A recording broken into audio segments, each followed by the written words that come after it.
If you ask any gamer if they are happy with their rank, I guarantee that most of them will say they deserve to be a higher rank than they are. Humans are a very naturally competitive species. For centuries we've competed in games, strived to be the best at said games, but not quite the sort we'll be talking about today. Not the kind where you throw spears or run around a racetrack. I don't even quite mean esports, because that's also not what we're going to be talking about. What I mean to discuss with you guys today are ranked modes in video games. What makes them good? Great, even. What makes them awful? Video games in general are one of the most subjective art forms, so games I believe have terrible rank systems may completely differ from you, and that's okay. It all falls under what I like to call casually competitive. What I mean by this is pretty much in the name. It just boils down to what ranked modes all are, an excuse for people to take games way more seriously than initially intended. That sounds like an insult, but I fall into this trap too. Being good at any particular game nets you nothing more than maybe a few simple in-game rewards and some bragging rights, but we just eat it up every single time. We're not playing it for money, in most cases at least, and there's no crowd watching us. To be completely honest with you, I absolutely love it. At every chance I get, I jump at the ranked mode of whatever game I'm currently playing. I could be awful at the game, I don't care, I just want that shiny badge. So, let's talk about the problem with competitive game modes. Let's start off with League of Legends. This is about half the reason I made this video, if I'm being completely honest with you. If it's not clear already, I do not like the League of Legends rank system. I can't even say with confidence that I like this game. There have been some pretty decent changes recently, but we'll talk about those a little bit later. It all starts with a very simple problem. Placement matches. Now inherently, placement matches are fine, they're in a lot of games, and most of the time they're perfectly okay. It's a decent way to approximate a player's rank before comfortably putting them in a position where they have to start grinding. But the issue here lies at the heart of MMR, and particularly the way that League handles it. Again, MMR is a thing in just about every single game. Both ranking and MMR, which is a sort of silent placement system in most games, are not tied to individual player performance, but to win rate. Essentially, this means that if every single person on your team, and this example is a bit extreme, but it can actually happen, ends the game with 1 kill and 15 deaths, except for you, who individually did play very well, you're going to be punished for it regardless in both actual ranking and MMR, this silent placement system. If you play your first 10 games, and this happens in, let's say, 6 of them, your MMR is now going to tank, placing you with less skilled players because of your subpar win rate. Now, let's go from there. You now have well below a 50% win rate, and because your MMR is so much lower than it was before, you're being put on teams with significantly worse players, further reducing your chances of actually winning a game. Obviously, I don't think I even need to explain why this doesn't make a lot of sense, but it's forcing people to grind endlessly despite having very little control over where their actual rank is headed. Sure, you could argue that if someone is good enough, they can carry a whole team, and that can be true in some cases, but the way League of Legends is designed makes it nearly impossible to do that if there's anyone on the enemy team who has snowballed whatsoever. There's also the issue of promotion matches, which isn't as big of a deal, but it is still a problem. If you manage to reach the top of a rank, you'll have to win 2 of 3 matches in order to rank up. If you don't manage to win these 2 matches though, you'll be forced back into the rank by a pretty significant margin, usually about 2 to 3 wins worth. But the wins for a rank point system goes both ways.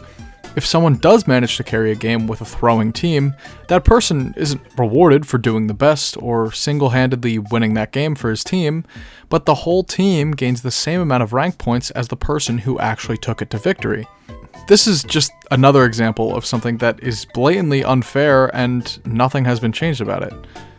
This isn't helped by the fact that some roles and champions just have objectively more impact on the game than others.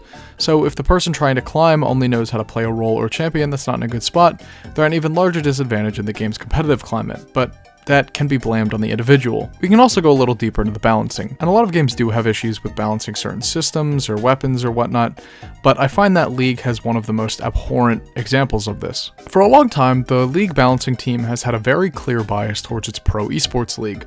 This makes sense being one of its biggest moneymakers and most attention-grabbing events, but the very obvious issue is that most of its player base is not in this pro league. So while the balancing team is focused on making strong things weaker and weak things stronger, they're only doing this with things at that absolute peak level. This leaves the people in the depths, or honestly anything below Pro League, just absolutely suffering, dealing with problem champions and items that have been absolutely eating through the meta for years, but the balancing team isn't focused on that level. Suggestions have been made for this like having a separately balanced client for pro players, but very little attention is paid to this issue. The things that are too strong continue to be too strong, resulting in everyone outside of the pro leagues just having a bad time. All the time.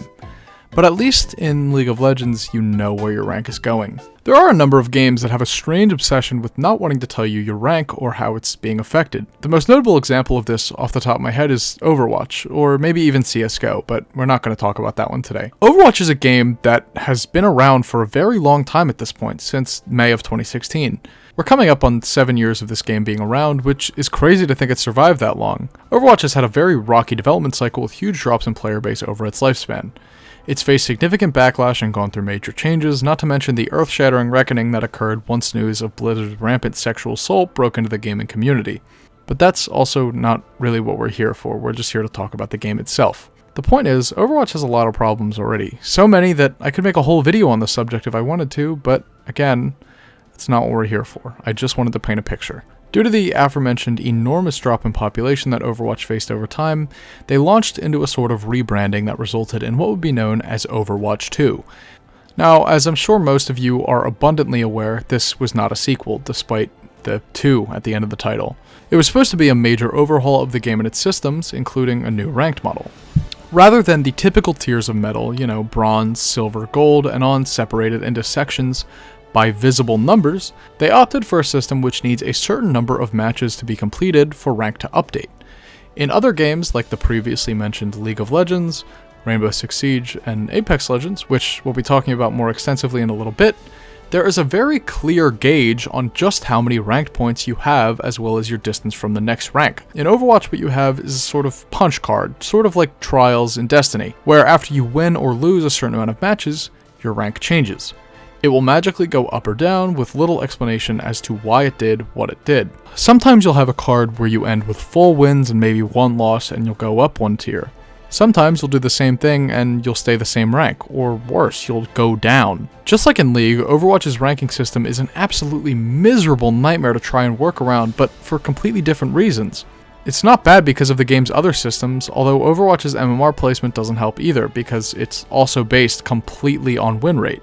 Simply trying to understand why your rank will go up or down is just impossible to wrap your head around sometimes. With what the game tells you, you're led to believe it's solely based on win rate, similar to League, but with the example I gave earlier of this mind-boggling inconsistency of the win record to promotion ratio, there's some reason one might think that some part of this system takes individual player performance into account, and yet, to my knowledge, it doesn't. Which to me is one of the biggest faults of just about all of these ranked systems. There's only so much that good communication can do when the other people you're being matched with just don't know how to play the game. When somebody does well, they should be rewarded for doing well, which is something that I think is perfectly executed by Apex Legends. Let me just preface this section by saying I've talked about Apex on this channel before, and I think it's very clear at this point that I enjoy this game a lot. And so I think it's very clear at this point that I have a large bias towards this game, as I enjoy it a lot. However, while I may be a little bit opinionated in favor of the Titanfall adjacent Battle Royale, there's a very good reason for that. Not only do I wholeheartedly believe that Apex is the best Battle Royale on the market right now and one of the best multiplayer games, but I also think that it has the single best ranking system of any game that I have personally played. That's because of one simple fact. A fact that I've looped back to several times throughout this video already. The fact is that individual player performance actually matters. Not in a small way either.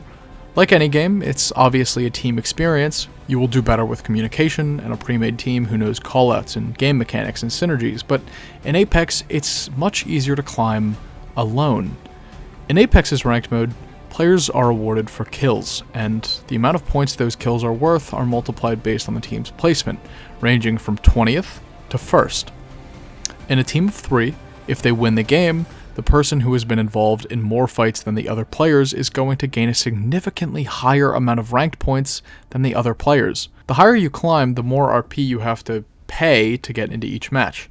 For example, Bronze 1's entry cost is 19 RP, whereas Platinum 1's is 55 RP. On top of this, it's very easy for people to risk as much of their RP as they feel comfortable risking. They can drop with other people, risk their entry cost, and either get a bunch of kills, maximizing their late game gains, or they die, losing a colossal amount of their rank and moving on to the next game. What makes Apex's rank system shine so brightly in comparison to a lot of other games is that the success of the player is completely dependent on how that player performs and their decision making. Anyone can climb, they just have to play smart. You're also always going to be matched with players who are your rank, as the game only matches you with or against players of the highest ranked person on your team. So if you're in gold, it's not like you're going to see diamond or masters players. At the top of gold, you may see a stray low platinum every now and then, but nobody who's all that far off your skill level. Because of all these factors, Apex does the best job of actually placing you where you belong. Since the placement isn't solely based on who shoots the best, players should be focused on improving their game and map knowledge as well. The more you understand what fights you can and can't take, what legends work best in what teams, what drops work best for you personally, the more likely you are to climb the ranks. At a certain point, the best players in a rank like gold or platinum will have mastered the most prominent points of game knowledge up until that point. The higher up you go, though, the more dramatically different the gameplay will be. Watching Masters level Apex Legends gameplay is like watching a completely different game in comparison to watching a silver lobby. Now, this should be obvious, it should go without saying, but because the best players know how to do everything the best, their focus becomes on mastering the niche things that will make them more slippery or make them stand out from other players. Things like wacky movement tech or unintentional but effective character strategies gives the best players the gameplay expression they need to be the best players. What's so interesting about Apex compared to a lot of other competitive games is that if you see someone in a particular rank, say Diamond or Masters, there's rarely a case where you look at them and you think to yourself, do they really deserve to be here? But I guess that's really all I have to say today. I'm not entirely sure how to go about ending this video, or even if I've accomplished what I've set out to do. I'm not even positive if I know what I wanted to do with this video. Believe it or not, I'm not a game developer. I have very strong opinions regarding this topic and a lot of other topics in video games, as you can probably see on my channel, but unfortunately I can't really give my input on how to solve the issues that I'm presenting.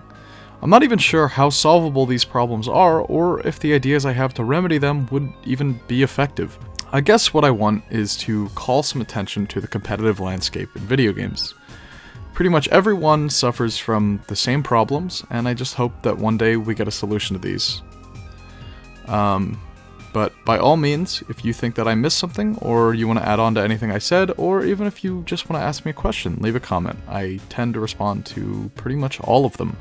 Tonight, also, the day this video is posted, May 3rd, I'm going to be streaming Hollow Knight for my first playthrough, hopefully around 9 or 10 p.m. Eastern. So I'll be streaming that live on YouTube. If you see the video and you want to come say hi or just hang out and chat, by all means come and do that. I would really appreciate it.